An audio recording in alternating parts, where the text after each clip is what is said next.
ever get that feeling that something you're looking at is just a little off?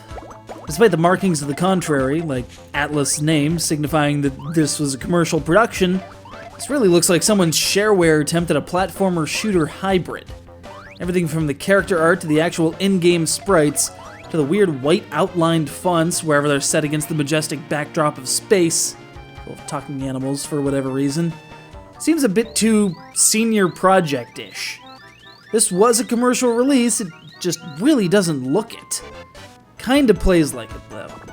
Kinda.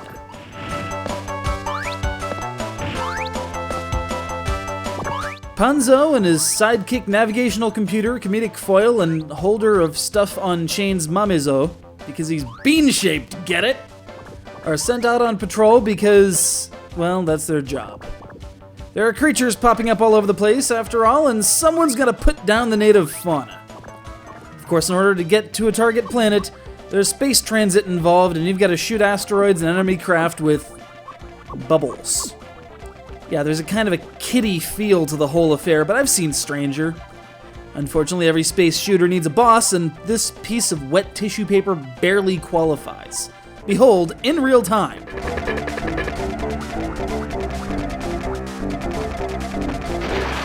Yeah, that's the entire boss fight. And that's sad, because once you land on the planet and slog through 4 painfully samey side-scrolling platformer stages, you get a genuine boss. One of the more entertaining boss fights I've enjoyed in recent memory. Almost enough to make up for your stupid bean counter of a computer buddy butting in every time some new enemy or terrain object appears, which means you have to stop down and have a 5-minute conversation with him as he explains all the minutiae of the game's mechanics, how many apples or inexplicable slices of cake you need to restore 1 heart, or, dear God, this thing's following me. It calls itself Uzonpa, which is just Panzou backward, and it seems to be inhabiting some weird extra-dimensional space I accessed by jumping into a peppermint candy. In my defense, it looked delicious. But at the end of the day, there's nothing all that remarkable about this particular game, and that drove me to research, because most things do. Turns out this Panzou character is from a manga by one Kenji Tsuruoka, I can only presume he's an octave too high, who has also started a number of Flash games online.